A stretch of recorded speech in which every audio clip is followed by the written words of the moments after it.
اللہ نے جیسے ہی دنیا بنائی اس کے ساتھ ہی اسے اپنے انجام تک پہنچانے کی کچھ نشانیاں بھی بتا دیں تاکہ لوگ عبرت پکڑیں اور قیامت سے قبل توبہ کر لیں۔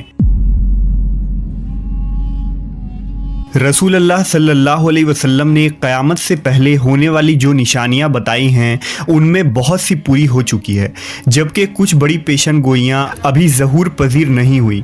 ان پیشن گوئیوں میں ایک بڑی پیشن گوئی امام مہدی علیہ السلام کا ظہور ہے جو قیامت سے پہلے ہوگا۔ آخری نبی حضرت محمد صلی اللہ علیہ وسلم نے احادیث میں یہ خبر دی ہے کہ قیامت سے پہلے ایک زمانہ ایسا آئے گا کہ دنیا میں کفر پھیل جائے گا، زمین ظلم اور سرکشی سے بھر جائے گی، اسلام صرف مکہ اور مدینہ کی طرف سمٹ جائے گا۔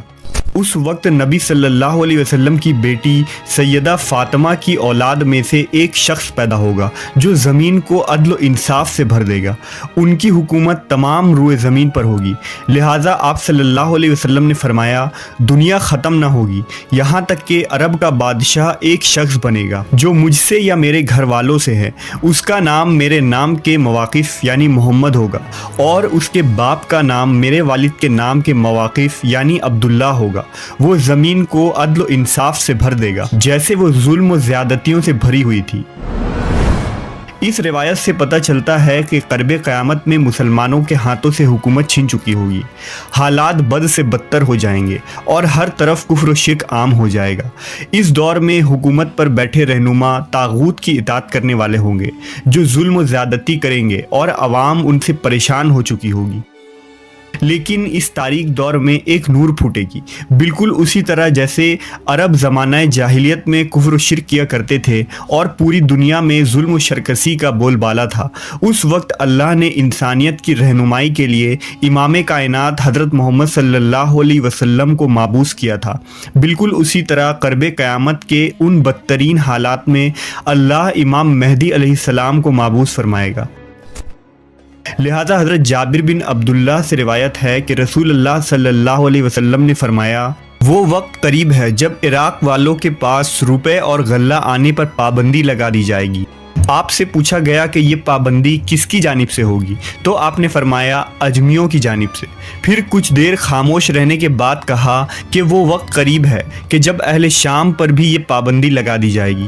پوچھا گیا کہ یہ رکاوٹ کس کی جانب سے ہوگی؟ فرمایا اہل روم کی جانب سے۔ پھر آپ نے فرمایا کہ میری امت میں ایک خلیفہ ہوگا جو لوگوں کو مال لب بھر بھر کے دے گا اور شمار نہیں کرے گا۔ آپ نے فرمایا کہ اسلام اپنی پہلی حالت کی طرف لوٹے گا جس طرح کہ ابتدا مدینے سے ہوئی تھی، یہاں تک کہ ایمان صرف مدینہ میں رہ جائے گا۔ اس روایت سے معلوم ہوتا ہے کہ امام مہدی علیہ السلام کے ظہور سے قبل مسلمانوں کی مالی حالات بھی بہت زیادہ خراب ہو چکی ہوگی اور لوگوں کی طرف سے اہل اسلام کو شدید نقصان پہنچایا جائے گا، حتیٰ کہ لوگ کھانے کے لیے محتاج ہو چکے ہوں گے۔ امام مہدی علیہ السلام کا ظہور کیسے ہوگا؟ اس کے متعلق مستدرک للحاکم کے اندر ایک روایت ملتی ہے کہ رسول اللہ صلی اللہ علیہ وسلم نے فرمایا ذی القعدہ کے مہینے میں قبائل کے درمیان میں کشمکش اور معاہدہ شکنی ہوگی، لہٰذا حاجیوں کو لوٹایا جائے گا اور مینا میں جنگ ہوگی، بہت زیادہ قتل و عام اور خون خرابہ ہوگا، یہاں تک کہ عقبہ جمرہ پر بھی خون بہہ رہا ہوگا۔ نوبت یہاں تک آئے گی کہ حرم والا یعنی امام مہدی علیہ السلام بھی وہاں سے چلے جائیں گے اور بھاگ کر وہ رکن اور مقام ابراہیم کے درمیان میں آئیں گے اور ان کے ہاتھ پر بیعت کی جائے گی، اگرچہ امام مہدی اس کو پسند نہیں کریں گے۔ بیعت کرنے والوں کی تعداد اہل بدر کے برابر ہوگی۔ ان بیعت کرنے والوں میں سے زمین و آسمان والے خوش ہو جائیں گے۔ جب لوگ بھاگے بھاگے امام مہدی علیہ السلام کے پاس آئیں گے تو اس وقت مہدی کعبہ سے لپٹے ہوئے رو رہے ہوں گے، چنانچہ لوگ مہدی سے کہیں گے کہ آئیے ہم آپ کے ہاتھ پر بیعت کرتے ہیں۔ امام مہدی کہیں گے کہ افسوس، تم کتنے ہی معاہدوں کو توڑ چکے ہو اور کس قدر خون خرابہ کر چکے ہو۔ اس کے بعد نہ چاہتے ہوئے بھی وہ بیعت کریں گے۔